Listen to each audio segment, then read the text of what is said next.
Welcome to the Gentleman's Talk, where the podcast talks about a man's battle with mental health, his personal experiences, and his journey to be a better soul. Hosted by James Dean Littlejohn. Hi everyone, and welcome to the Reflection Hour on the Gentleman's Talk. That's what I'm calling my Sunday. It's nice as I get slowly to grips with enjoying this process, and my mind is bouncing around everywhere, and I'm thinking about ways to interact. I'm thinking about ways to manage my podcast, because it's been an absolutely amazing week for my podcast. I've certainly enjoyed it. I've enjoyed getting more stuck in. I've enjoyed everything about it. It certainly perked me up, made me feel a lot better about myself, and it's really helping me engage deeper and deeper with my own thought process. So I've really enjoyed this week, and you know, the reflection hour is relatively easy when you have a productive week for something that you enjoy. It's been a roller coaster, don't get me wrong. If you've listened to my podcast throughout the week, and you'll probably get a live, not live, you know, but an active, up to date representation of how I deal with things, you know. And it is a roller coaster. There's certain little things can affect your day massively. Like yesterday was quite a lazy day for me. Relatively lazy, you know, so kind of like a nice easy day, but you know, I sort of kind of got engaged with the podcast late at night and really enjoyed that process. And then today was another one of those lazy days, but I didn't really want it to be a lazy day. Managed to go out for a nice 3-mile walk with the dog. But yeah, I was conscious it was a bit of... This is normally where I struggle, you see. This is where I feel like it's the thing to do, to laze around and just see the day. And it's not until you get into a reflection hour, a process where I'm analysing my weekend, and then I go, okay, what have you done? I did achieve... I got the motivation up to do a bit of design work, and... I managed to prep a nice piece of olive wood that I'd had, managed to make it into a cheese board for my auntie. So managed to design a cheese logo, laser etched it on, sealed it in, prepped it, you know, really, really turned out nice. So yeah, that was a productive aspect. I had to do that, because if I hadn't have done that, I think that this probably would have been a different podcast. It would have been me going, how fucking bored am I? Do you know what I mean? So yeah. I'm just going to get myself cozy whilst I talk to you, actually. So sorry, I was leaning forward, but not comfortable, you know. So basically, I've just had the whole day with music, really. As you can tell, I've got a nice random mix in the background, and it just kind of gave me it has given me the ability to sit in the sun, given me the ability to enjoy thinking, really, and kind of. Because I've been not on my own, because I've had family around me, but I had a nice, easy day with no stress. Everyone's doing what their own, you know, everyone's been doing their own things, and, you know, just pottering around. I've done, like I said, a little bit of creativity, a little bit of DIY, a little bit of garden work, you know. But what that did give me the ability to do, and including with the walk, because I've just been listening to music all day, is put me inside my own head. And something that something my best friend actually said to me this morning resonated heavily with me, and it was, you know, really, really important message. I don't think I haven't got an ability to show you, because you know, it's in the background, and it will ruin the app. So, but anyway, the gist of the you know, the message that was sent to me this morning was, you know, he was proud of where I've come, and he, you know, where I've come from, and how I've progressed to where I am now, and still acknowledging that, yeah, he, you know, he knows, if anything, he would know firsthand, because he's worked with me, he's been on the end of my beratements, he's been on the end of me being frustrated and angry, he's seen it firsthand. Because he's, you know, a fundamental big part of my life. So for him to say that I've come this far actually resonates a lot heavier with me than you know, just your average Joe, if they said it and they say this, and what by me by average Joe is somebody, you can kind of work alongside. Oh yeah, I've noticed a little difference in you, or something you don't see as regular. But to hear it from somebody who's been there through those horrendous dark times, and only really ever seen probably a snippet of the real dark times, and I sent that to him in his message that even I'm surprised I'm here, and I say that candidly because I can say that now because of where I am now and how far I've come. And they always say there was a quote that I'd read a little while ago that always fear the person who has been to the darkest depths but managed to pull him out himself. You always fear that person because that person has been to the most horrible place you can imagine. So there's nothing that he can fear now, and that's in the context of most things in life. Of course, we have a respect for the sea and all the other things, and respect for speed and heights and all the other things. So, not sort of context. That's not the context I mean. I mean, just in general, that you don't take as much shit. You also acknowledge when people are being negative a lot quicker because you're like, mate, hold on a minute. I've been to the point where I've wanted to not be here any longer. So there's nothing you can physically say that can hurt me or harm me because, I'm not a religious person, but in the context, if I was, I would have used the phrase that, even God wants me here. Do you know what I mean? So somebody who's been to the depths and come out, in a better place, you should be feared of those because they're the strong characters, and I admire that because I've got a lion tattoo on my hand and I've got a warrior tattoo on my leg, just to remind me.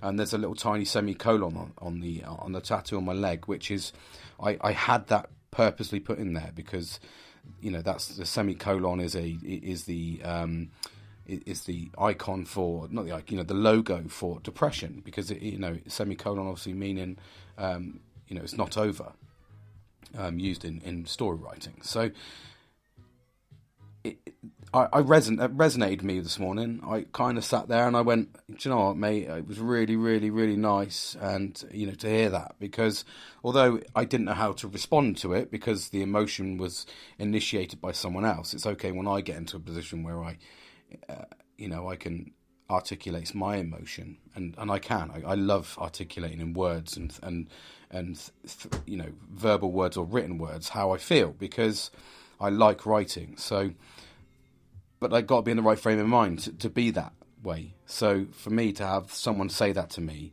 and genuinely mean it, it meant a lot to me. It really did, because we all go through life saying, I love you, and we all go through life saying, how are you, and all that sort of stuff, and these just become the normal words, but to actually hear it put down with a context, that means a lot, because that person's understood my journey, has understood my process, he's been there and seen how quick I can react. He's been there and seen me physically cry.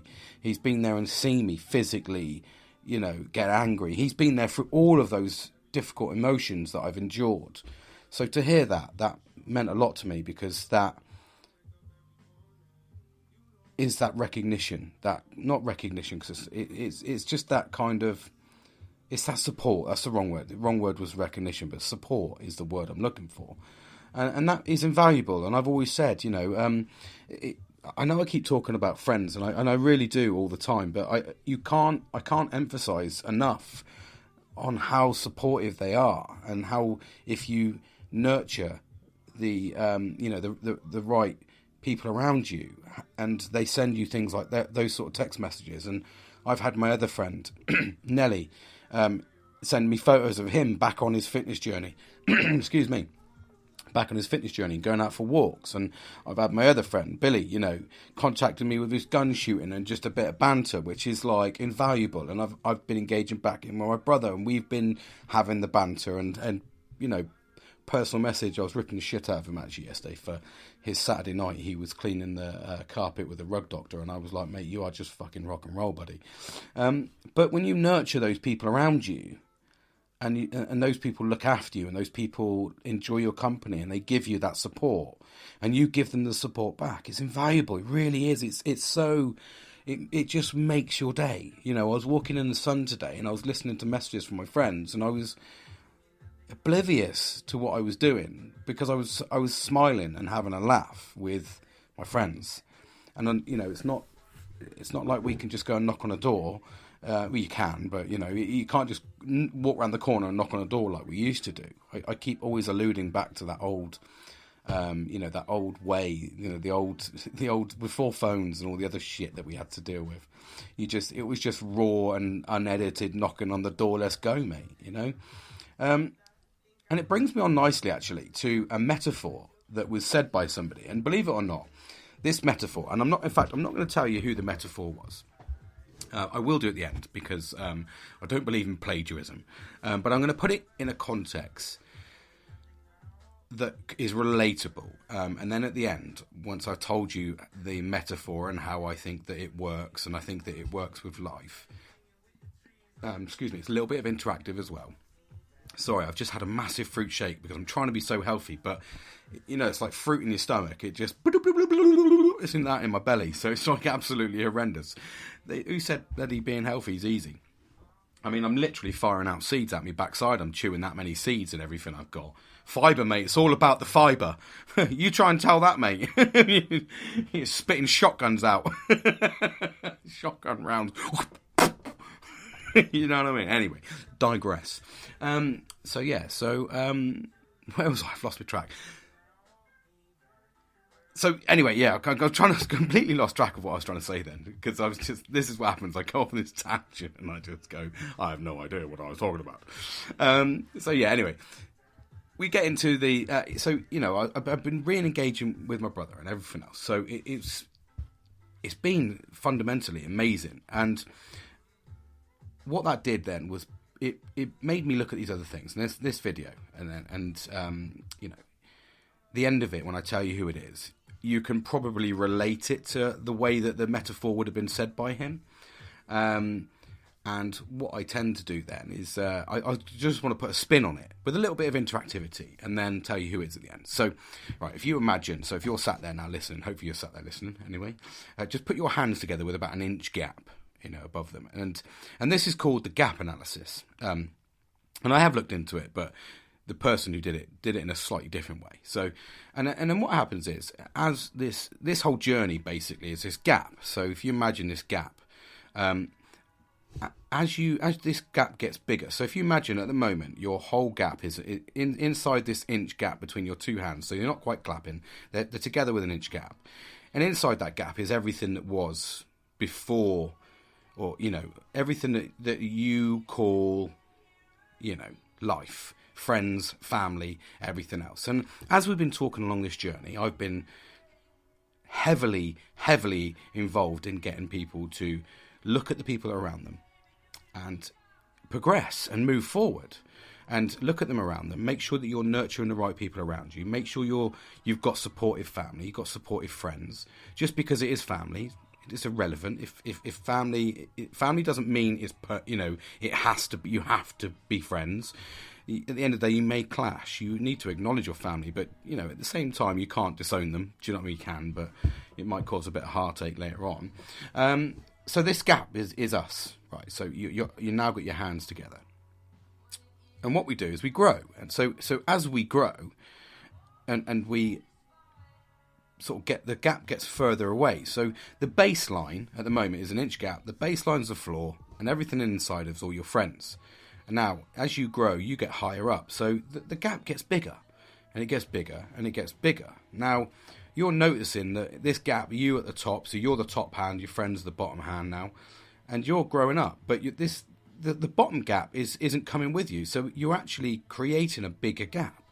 So instead of it coming up together and you're rising together, so to speak, you're actually separating. So what's happening is all those people that were, you know, that you've weeded out and you've looked at and gone, they're not engaging with me, they're not supporting me, not looking after me, they're staying there.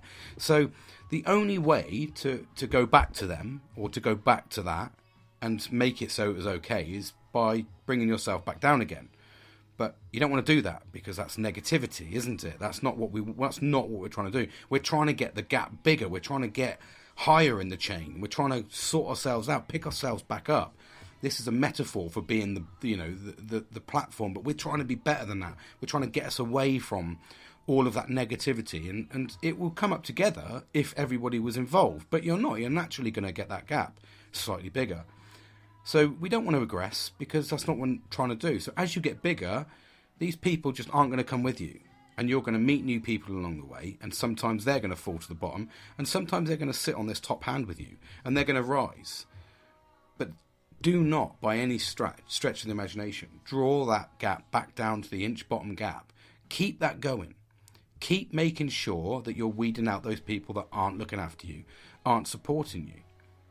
Now, the context that it was used in was actually by Snoop Dogg on his homies, as he says. So I think if you type in Google Snoop Dogg and the Gap, the homie Gap or something like that, I think you'll probably come up with it along the lines. And you'll see him sitting there, and you'll see him talking. I'll see if I can find the link. I might be able to put it into the thing at the end as a short video. But it was very, very interesting that the way that he presents that is very much like he uses the metaphor in terms of the hood, and in terms of the old life, and the old life for him was making sure that everybody was happy. And this is where I'll sort of dive in a bit deeper now, and you can relate then, hopefully in the context of it. So he was relating to the gap at the bottom, was just making sure that everybody was fed and everybody was keeping alive. That was his base rate.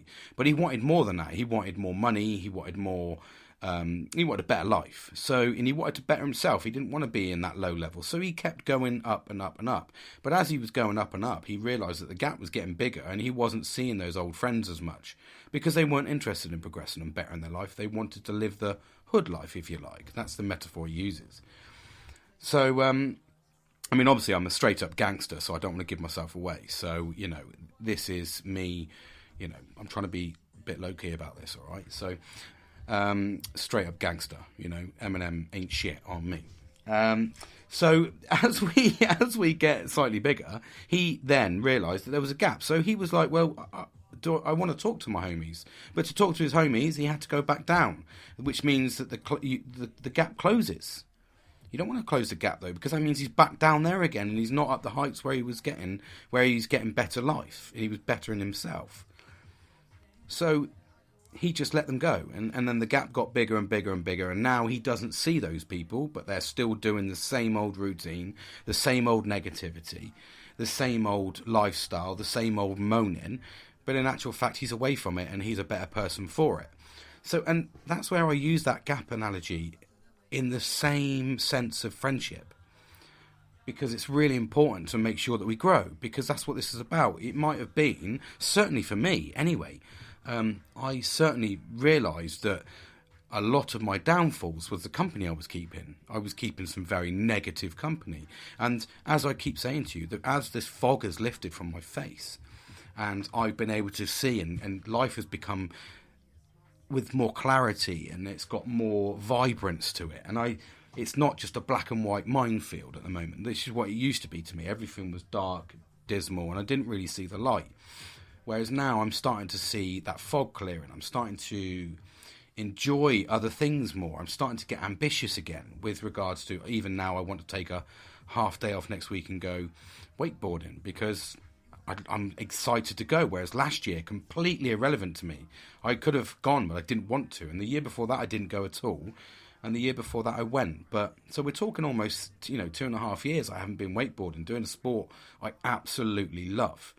Part of me is a bit worried, because I'll probably go straight back in to try and do backflips, not realising I'm 2.5 years older than I was when I last did one. And also the fact that it's been 2.5 years since I've ridden. But do you know what? Got to give things a go. Might be crippled for a couple of days, but c'est la vie, as they say. So it's, yeah. So I I watched that video, and it meant a lot to me in the sense that it was Snoop Dogg. He's a living legend. I was heavily into my rap in the rap days when rap was actual rap, not crap like it is nowadays. It was actual rap, and I don't care if I offend anybody with that one, because I grew up with some very, very good artists. Tupac, Biggie, Mace, all of the good people. So Ja Rule, I mean, what a legend Ja Rule was. And Ashanti, what a song. I mean, literally, there'll be some people there going, what a tune, or tune. We used to blare that outside of my Ford Escort convertible in maroon red. My friend actually had a blue Ford Escort convertible. The only difference was I had the automatic roof because I'm posh, and he had the manual roof. However, the downside to the automatic roof was when it goes wrong, it costs you more money. And we all know that Fords are fix or repair daily. So, it was good, but it was fun times. We were listening to all of the good tunes. So I'm relatable to Snoop Dogg because I've grown up with Snoop, not literally. He was round the corner. I was east side. He was west side. You know what I'm saying? Don't get mixed because when I did a couple of days in the in Popoville, you know what I mean. Don't want to talk about it, mate. It's nasty stuff. Anyway, I'm literally talking shit. So I related to it. It drew me in, and then I easily related that to my own life, and I was like, that is amazing. That is what we do, and it gave me an instant relatable context when I started spreading my hands apart, going, okay, well, that's some people that I've known for years, and I've cut a lot of people out of my life, and not in a negative way, but just acknowledge that they're not right for me. They're not right for the journey and the path I'm on. So I've let them go, and I've slowly moved away. So, and it is, the metaphor's there. And a couple of times I have tried to drop back down again and go, oh, hey, how are you? And all this. And then I realise, no, fucking cut it dead, mate. Move forward. So, and I have, and as I increase, and I'm then getting these amazing messages saying how far I'd come along. I've literally got a handful of people on my Facebook, and they all engage with my posts because there's a small handful of people. I'm not looking for 300 people that don't really give a shit about me. And I've watched that over variation, and the same people like my posts and the same people comment. So I'm like, this is amazing. These are the people that I want around me. These are the people that support me. These are the people I want to support back. These are the people I want to make happy. It is difficult. I'm very much a pleaser. I like people to have a good life. I like people to have a good time. I certainly like to make sure that everybody around me is happy. That can be sort of counterintuitive because I do tend to jeopardize my own happiness for other people's, because I always get this impression that because I've been as unhappy as you can be, it can't get any worse. The only physical way of getting worse is by ending it.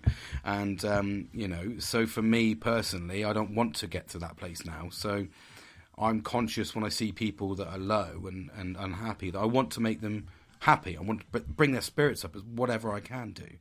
And that's proven to be really, really detriment to my own financial cost and my own emotional cost sometimes. So, but I'm happy to say that this gap that has been growing and I've been getting better and better, and I'm learning to manage these things, that I'm happy because I know that the people around me, I know for a fact that whatever I invest in them, they're going to invest back in me. And that's a big, big part of my life. That's a big part of this journey. There's so many people. I think that we've opened up so much to social media. We've opened up to so much, sort of presenting so much of our life to everybody. It does become an addiction, and it has been an addiction for me.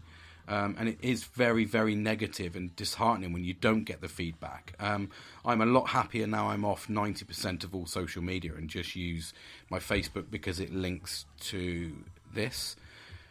And I know that there's an element of struggle because you still need social media, unfortunately, to progress forward in life with regards to getting notified. But the good thing is I'm not doing this for the notoriety of it. I'm not doing this because I'm trying to be famous. I'm doing this because I want to help people. So for me, that removes a lot of that pressure. So I'm not too bothered. The only reason I like it to be shared, things like me talking, is because I feel I can help other people. And I'm more interested in that. I'm more interested in people hearing where people can come from and actually get to. So it was a really good analogy. I mean, and from Snoop Dogg, you know what I mean? So it was really important to listen to that. So, but what I've indirectly done is like I said, I've had an amazing weekend, and I feel like I've seen my friends because, you know, we've been engaging, we've been talking, and it's lifted my spirits up. And here I am now prompted to wanting to do a podcast because I like to make things interesting for them and listen to me. So, and it's giving them kudos as well. We'll see how they feel and in the next couple of days when I say that Tuesday night we're doing the live feed. And I've got some great stuff for that as well. I've been really, really invested in thinking about that. And I've got this nice little trick that I'm going to... Not trick, that's a wrong word, because trick sounds, you know, like you're going to do something evil. But I've got this little thing that the way that I'm going to capture it and deal with it. And I think it'll be exciting times. I hope so anyway. So, yeah, and it sort of drew me onto reflection, really. And it was really nice because... what that did when I watched that this morning and then went out for a walk, I gave myself that whole vitamin D, the sun was out, vest and shorts were on. And, I was walking the dog, just me and the dog, and listening to music. I'd watched this video in the morning when I got up, so it was playing on my mind all day. And then I had some happy times, I had some sad times, because I did have sad times about losing contact with some people. I've also felt sad that I've had to lose contact with some people because despite their negativity, some people I've pulled away from have added some amazing memories in my life.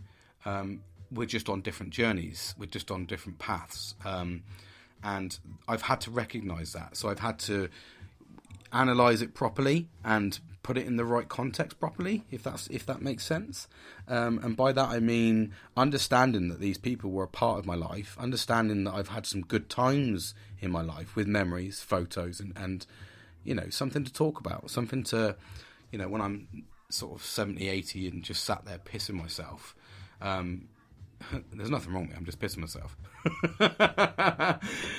But when I'm sat there in an old age pensioners home or wherever, you know, and I'm reminiscing on my life, they'll be a part of my life, but it's recognising that chapter is over. It's recognising that chapter is closed, and I've closed that book and I've put that to bed. You know, that chapter's moved on, and I've moved on to another area now. So sometimes we try and drag those people along, and I think that sometimes it's actually easier and less painful. And I'll reflect back actually to a sort of GIF, if you like, or a photo that I was sent from one of my friends, Billy, who there was a guy holding a rope, and his hand was, completely torn apart, red, you know, it was tearing because he was holding on to his past, and he let go of it, and then his hand relieved, you know, so it then turns back to normal, and it says actually sometimes it's less painful to let go. And I think that is really relevant, and it's all of these little tiny videos, these little tiny clips,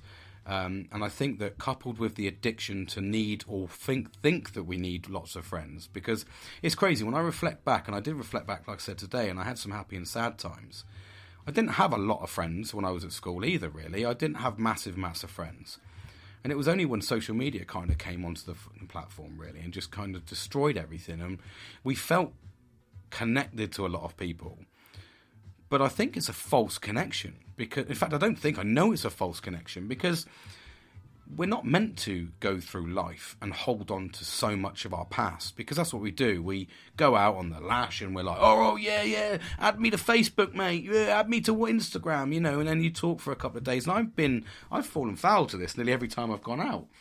And you think that you think that fleeting moment that you've had, or that fleeting pass, or, you know, you've known someone and you've been on a course with them for a week, and you think to yourself, oh, he's an absolute legend.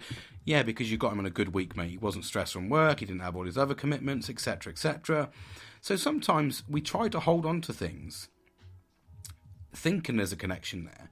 And in actual fact, social media has given us the connection.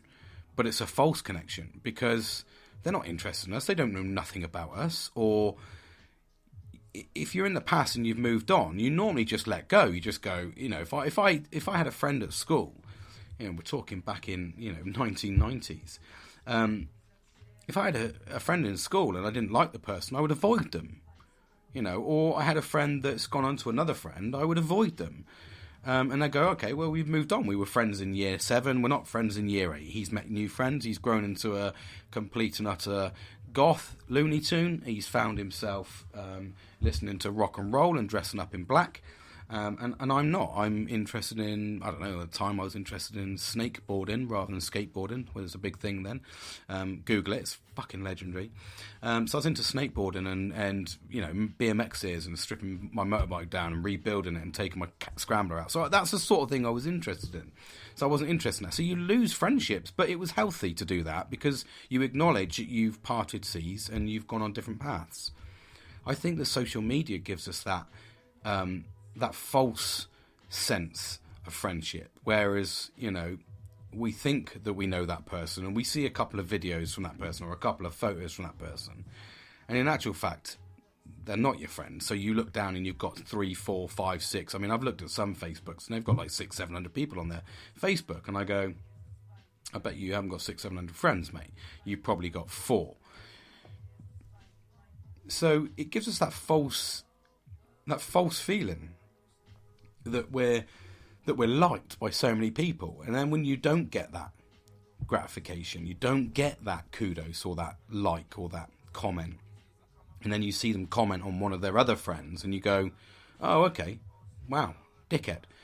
It doesn't mean that at all. It just means that they've got a closer relationship. They've nurtured that person for them. And, you know, Facebook is Facebook, isn't it? Take it for what it is, you know, or whatever social media platform you're using. It's take it for what it is. If you want to go for likes and you want to go for fake friends, then obviously then you might be the next big break. You know what I mean? It's only a game show. You better believe it's right.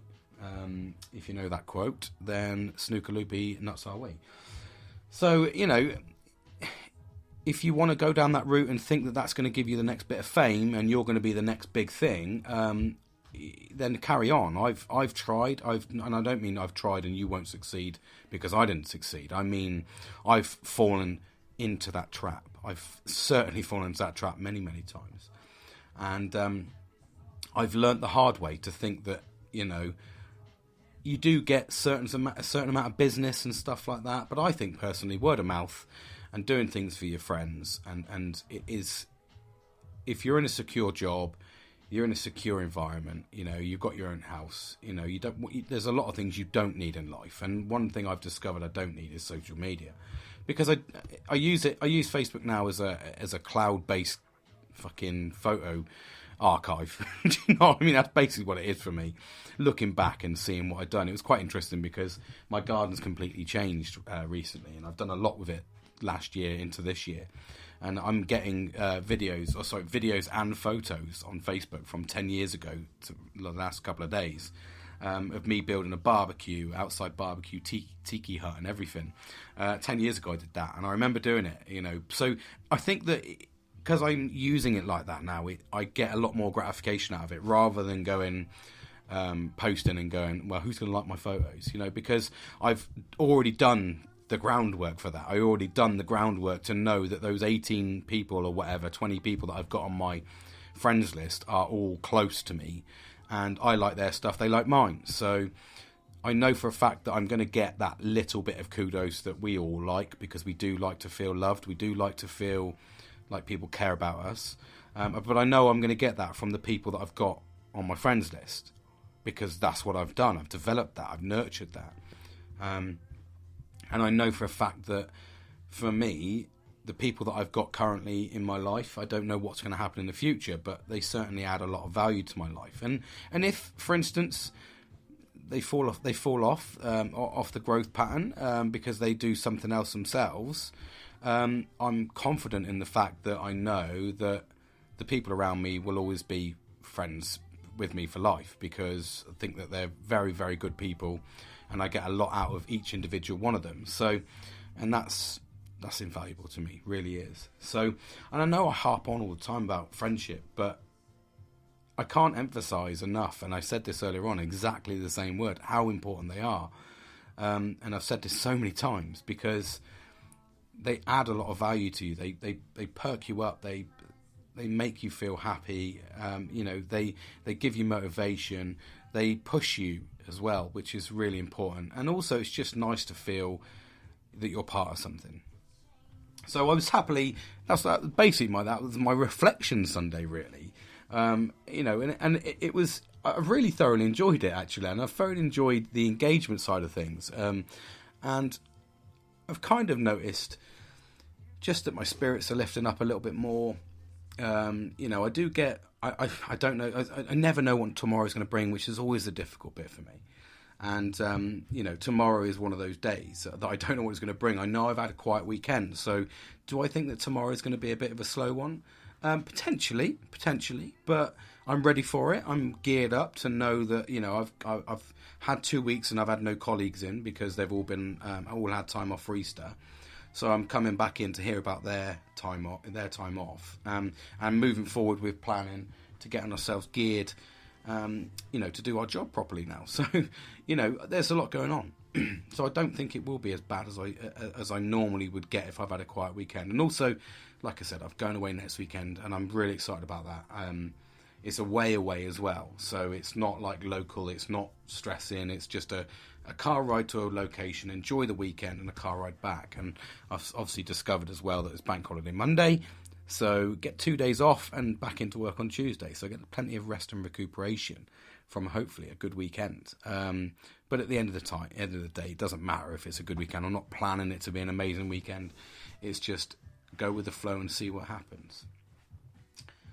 So that's how important friendship is to me, and that's why I keep harping on about it.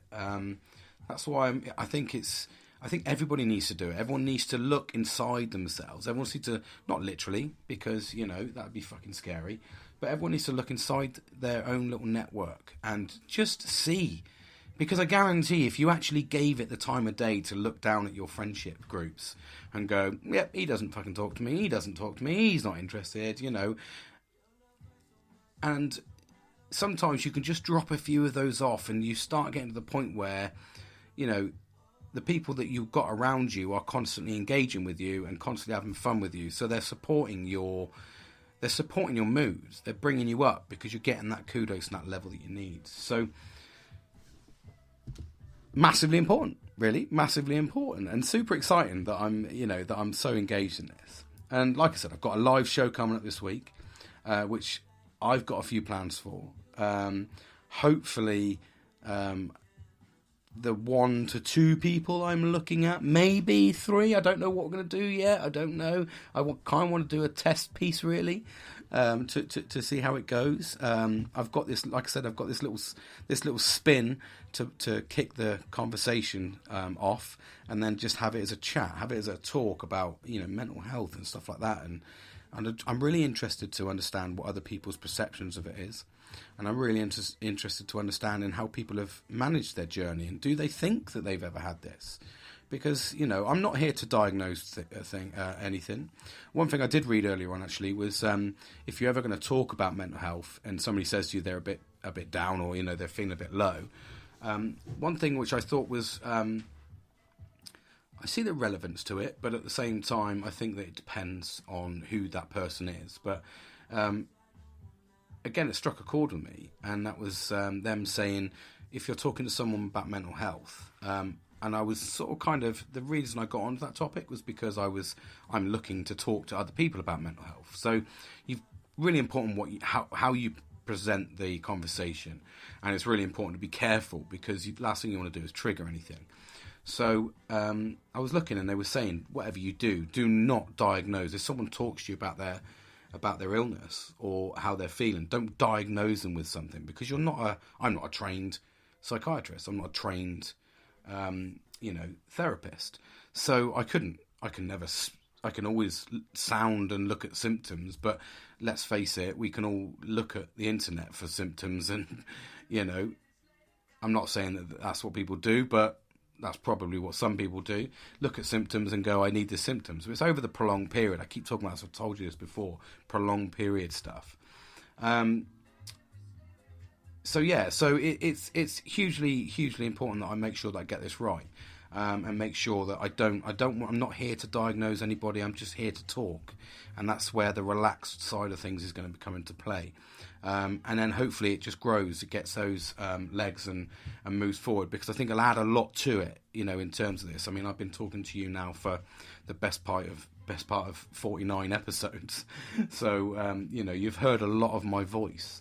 I've certainly enjoyed it, and I'm continue to enjoy it. And like I said, the feedback that I'm getting from other people, the little indirect questions that I get from people, in their own little quirky ways, are amazing for me, because it gives me that spark to go, I can relate to that. I can talk about that. And all of the positives I get from the people around me and the friends I've got around me just underpin all of this conversation. And I'm giving you, like I said, you're getting up-to-date episodes with it as this all happens. So it's really, really important. And we're all here at the end of the day to make the most out of this one chance we've got at life. Christ, we're one of the luckiest sperm to get through. So, it's massively important that we hold on to that, and we embrace it, and we cherish life, and we take every opportunity to have fun. But along that way, every day's learning, and we're all finding our feet all the time. And like I said, social media can be such a negative tool for us. And it's been negative to me. That doesn't mean it's negative to you. And I know it's got massive advantages. And this isn't me. I'm not on some sort of crusade to ban and abolish social media, because that's not what I'm here to do. I just know it doesn't work for me, for me, from my perspective, because I get too jealous, and I get fixated on the negatives of social media. So I know that my brain doesn't have the capacity to look at other people's problems and read them, and not just put them in the context that they are, like somebody's out there getting needy, or someone's out there fishing for likes or whatever. I have to physically comment. So I go, and then before you know it, I'm in heated discussions, etc., or I'm seeing things that I don't want to see. And then as I've pulled away from that, and like I said, the people that I really, really care about are on my mobile phone.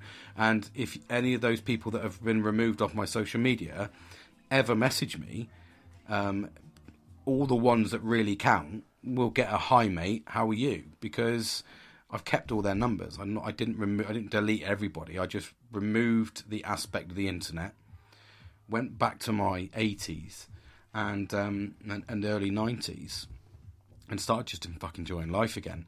And since I've done that, and this is early doors, I keep talking about this, only 4 months, but in the 4 months, I'm getting a lot less negative episodes. I'm getting a lot less aggression. I'm learning to control myself. I'm learning to control my emotions.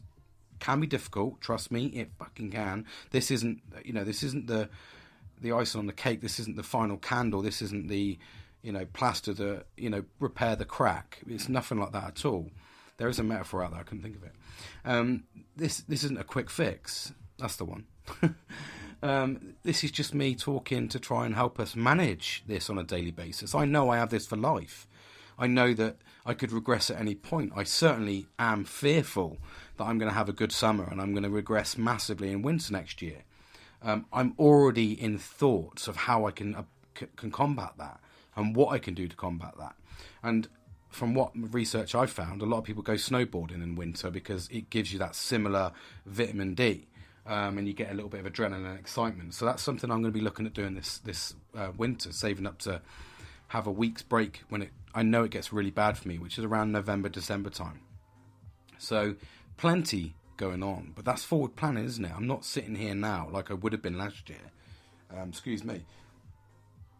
Last year I was sat there through summer, had a really good summer, and got to winter and crashed and burned. And then obviously we all know about December. December was a horrible time for me, but November, December is always a horrible time because it's linked with my car crashes, and that's the time when I felt my darkest. So I need to combat that, to try and pick it up, because I know that I pick myself up when the sun comes out. I know that I pick myself up when I can get outside and do things. So I need to manage that. But this is the whole journey. This is the whole planning. This is the knowing that that's when it's going to happen to me. So I'm going, right, on it. James, book something, get something going. Give yourself that little break. Again, it's coupled with money, so there's a lot of thought that has to go into this. It's not just spontaneous. I don't have the disposable income, as they say, to just bugger off for a week. But a bit of forward planning, and we can get this going. So, massively important strides are being taken here. Really, really big steps, and I think that's massively important for us to do that. And like I said, this one metaphor gave me the whole day to reminisce, think about things. Went out walking. I had positivity. Sat outside just enjoying the calm day, listening to music. And in that, I gave a lot of thought and a lot of time. And I don't think we do that enough. We don't give ourselves enough time to properly analyse things. And that's why I've called this a reflection hour. I've harped on about meditation and everything, and I still do it to this day. It's like I said, it's every 3 months is how we do to how long it takes. I spoke about this in my last podcast, and it's working for me. I still sit down, I still reflect. I might do it in a slightly different way. I might have the music on, maybe not the lights, or I might sit in the back garden now because it's summertime or spring, into encroaching on summer. So for me, it's nice with an hoodie on and just, nice blanket, oversized jumper. I just sit there and think.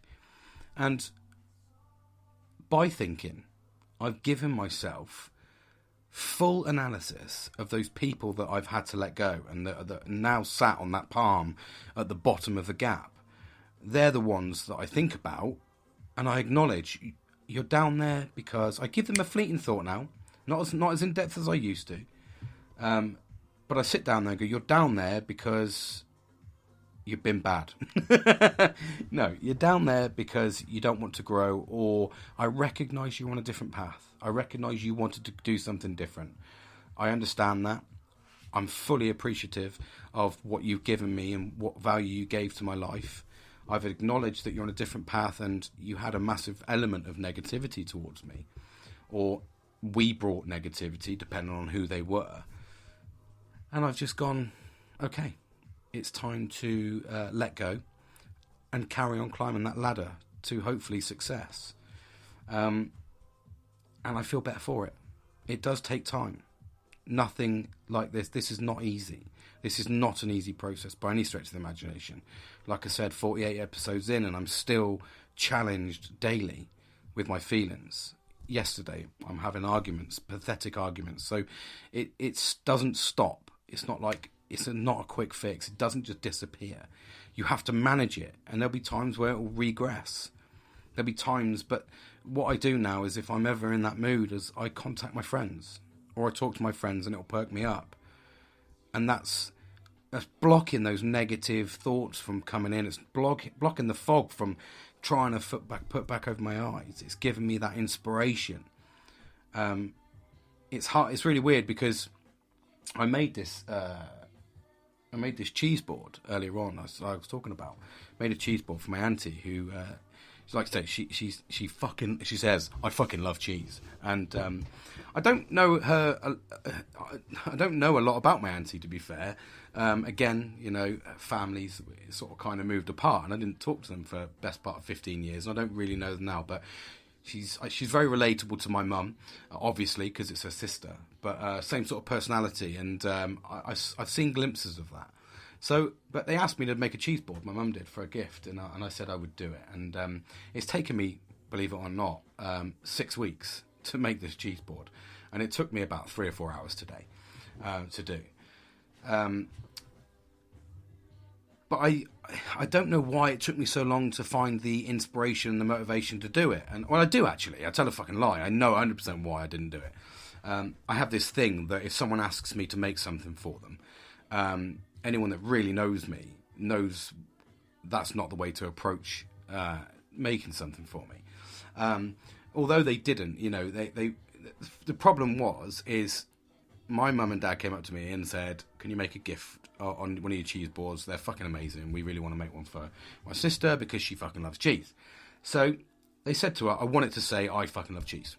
And I'm like, okay. So she'd given me direction. Now, it's not because it's my parents, because if anybody gives me direction and says, I want this, I won't do it. I physically cannot do it because I'm not inspired enough to do it. And it's not come from me.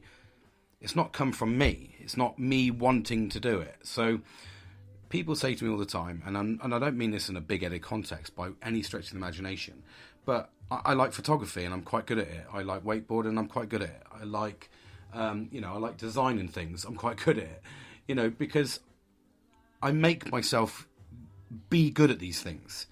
The problem is when I get good and I know I've learnt the technique, I just move on. I just go fucking done. I bought ice skates and, I've been a couple of times and I fucking love it. But I know for a fact that I won't get good at it. I'm too old and it does hurt quite a bit. So I'm like, recreational, I'll keep the skates for that. But I'm not going to push this sport and that's where my thought process goes. I lose interest very easily.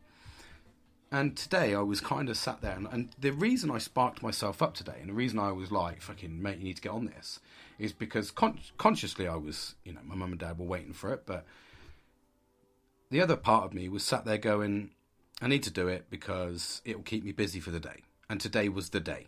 There was no rhyme nor reason why today was the day, but it was. And I've done that before. I've put projects down and literally left them. I've got so many unfinished projects. I've got this little grey box.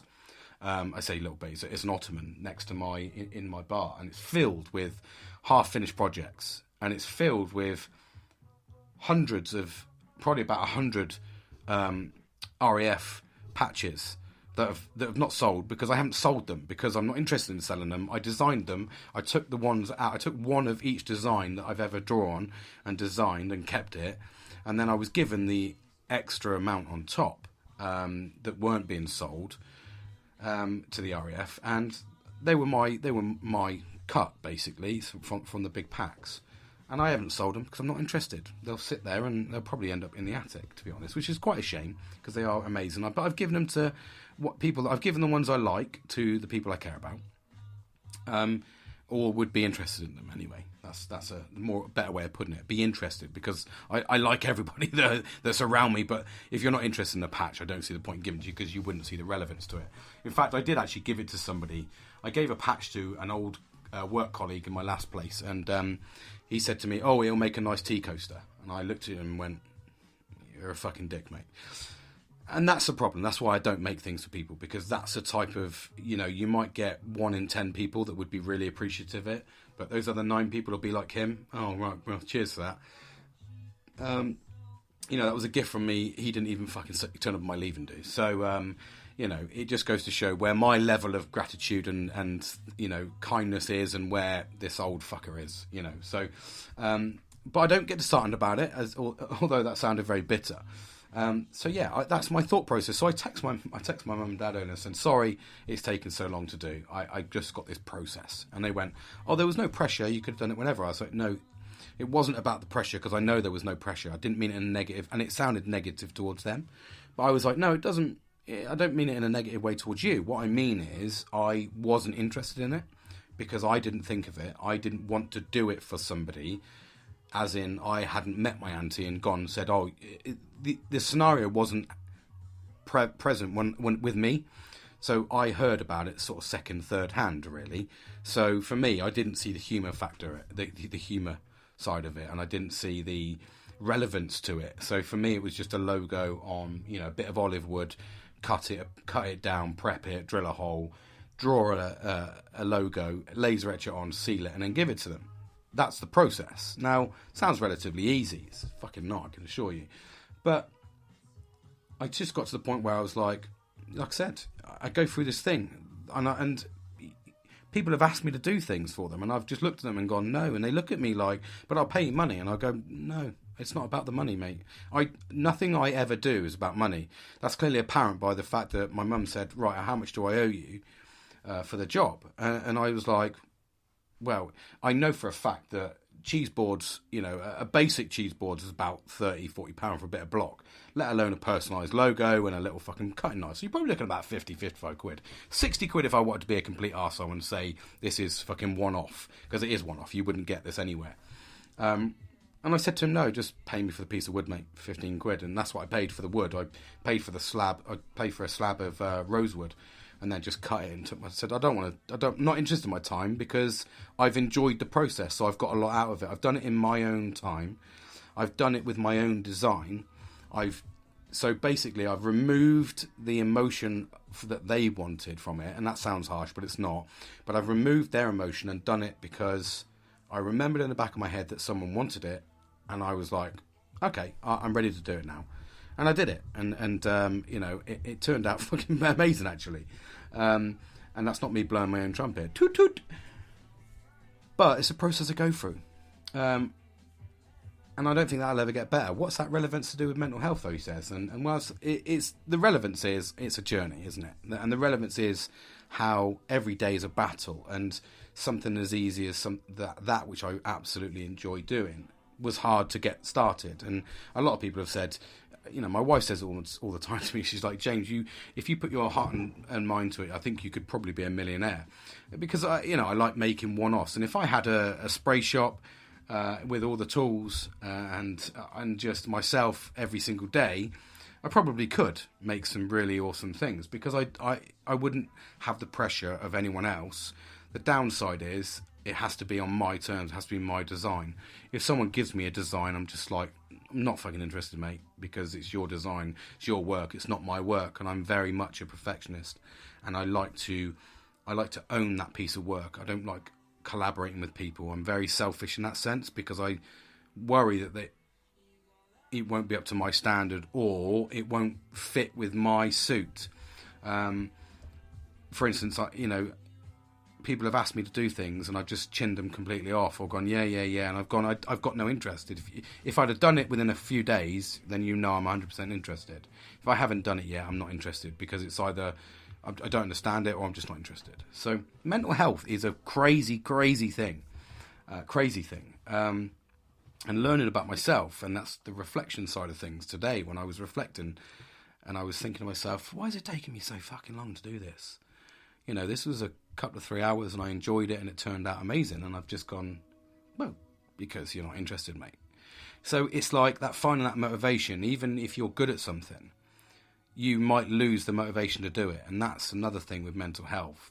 And I've spoke about that with motivation. So it will never subside. It will never disappear, I don't think. I think it's just a battle that I'll endure all the time. And until I can get to the point where I've got enough space to do that, where I can happily make my own things and just potter around. It'd be a dream come true to have a workshop and just evenings and weekends go and, cut out a bit of wood and do a design on it, laser etch it, seal it, do some crazy artwork, do some airbrushing. I mean, I've got all the gear, absolutely no idea. So yeah, it's just a journey, but that's what we're here to do, and we're here to get us through this journey, develop coping mechanisms, talk about this, get it open and out there. And that's where even this reflection thing is so important. I'm sat here staring at a clear sky with the stars out, and my pathway's lit, and I'm enjoying life. Tomorrow's another day, and you have to take each day as it comes. But it's so important. And like I said, that gap analysis that we spoke about throughout this podcast is really important. Make sure you're looking at your gap, and if you think that gap is closing up because you're trying to pull yourself back into your old ways, then you need to stop, review, and move forward, and find out what you're trying to do. Are you doing the work that's pulling you back down, and you realising you're doing everything again? Well, you need to sever those ties and move forward and get that gap back to going up, getting that gap distance again, getting you on a better place, getting you up and above. So yeah, I hope that has given you a little bit of metaphor, a little bit of food for thought on a bit of gap analysis, direct from the man himself, Snoop Doggy Dogg. I think he was going to be called Snoop Lion one day, wasn't he? Imagine that. You've got so much money that all you can think about is going, change my name from fucking dog to lion. yeah, you fucking do it, mate. You do it.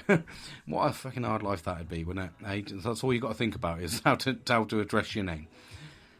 So yeah, really important stuff. Really, really important stuff. But it's a journey. We're going through it together. And thank you. Like I say, thank you for listening. This has been so good. Motivational Minute coming up tomorrow. I can't wait. I've got another brilliant one to do in the morning. And then, yeah, I've got a really good podcast tomorrow night. And then hopefully Tuesday, I'm gripping some people to do a little talking with me. And that'll be a little live session. So just an hour or so, just talking away. I've got to work it all out, so hopefully we'll get over the little bumbling start and the hurdles I'm going to probably face. But it'll be a good laugh. It's good to try things out and get progressing, isn't it? So get that gap distance up. So enjoy the rest of your evening, and I look forward to talking to you throughout the week. Thanks for listening, and yeah, keep smiling.